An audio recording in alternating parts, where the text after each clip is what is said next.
I'm going to be honest. I truly want to call balls and strikes. I watched the whole debate, glued to the TV, and I thought, this is a draw. No one drew extensive blood. No one got huge points. I don't care what clips they're playing about, Hillary and saying that Hillary won. I've been watching CNN some today. It doesn't matter, okay?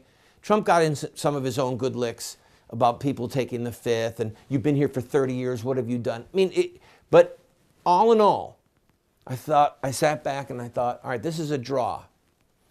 And the draw, the tie, goes to the challenger. In baseball, the tie goes to the runner, okay? In this setting, with Hillary Clinton, who has done more presidential debates than Donald Trump, and who has far more experience in this setting, if what I'm hearing is correct, if my own memory is correct, this is the first time that there was a one-on-one debate. Did Cruz and Trump debate one time by themselves? I don't remember. Forgive me if I'm wrong on that one. But simple matter is, this was new territory for Trump. And Trump did something that no one thought he would do. He pulled his punches. He did not try and lay her out. If he had, today we would be reading that Trump showed he doesn't have the right temperament. Trump showed that, once again, he's a bully. We probably would be hearing even more, because he beat up on a woman politically, that he is, in fact, a misogynist. And women need to unite around Hillary. And can you believe that he said those words with Bill and Chelsea sitting there in the front row? They would be piling on him. And he did something totally unexpected. He didn't try to pummel her. Doesn't mean that he's not going to. Think rope-a-dope. Think Muhammad Ali and George Foreman. Doesn't mean that he's not going to. And the other thing I thought, when he just stood there and let that pitch go by that Hillary gave him at the end about women and Bill and Chelsea and all that, when he let that pitch go by, I thought, he's got surrogates.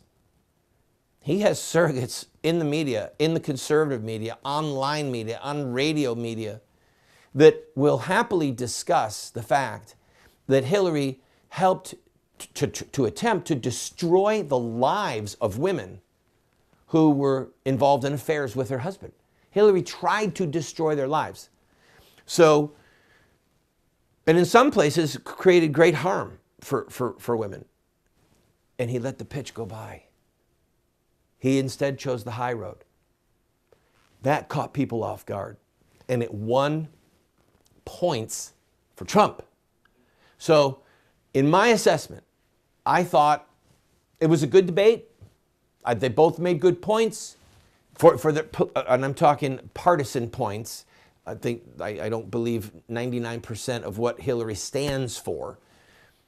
But he didn't really delineate the horror of what happened in Benghazi. I mean, he could have said, look, you had people that had your email address. You were answering emails that had to do with money.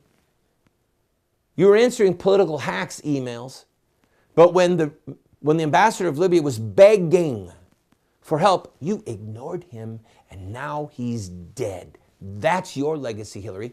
He didn't do that. Could have done it, and he didn't do it. So the tie goes to the challenger in this case. Donald Trump looked presidential. Now, I don't know what the fact is. Before we taped, I tried to find online how much money has come into Donald Trump's campaign today. I heard one radio show this afternoon say that $13 million has come in. I could not verify that, so I won't give the source. I will let you know what I heard. But the point is this, that there are people who watched last night and they liked what they saw. And Hillary, on the other hand, Donald Trump doesn't have a happy face in the debate. If I was advising him, I'd say, at least you can look pensive. He looks pensive, but then sometimes he looks like he's got a scowl. He does that Winston Churchill look. If he could get a little bit more of that Ronald Reagan thing going, that would be a help, because Reagan would smile a lot when he stood up in the debates. Hillary, on the other hand, looked presumptuous, at points pompous and arrogant and condescending, And you fact checkers better be hard at work. And I was home preparing for the debate and to be the president of the United States. Ka-ching! There were parts of her, what she was saying and doing, that did not play well. And again, the tie goes to Trump in this case, as shows the polls at CNBC and at Time Magazine. I'll be right back.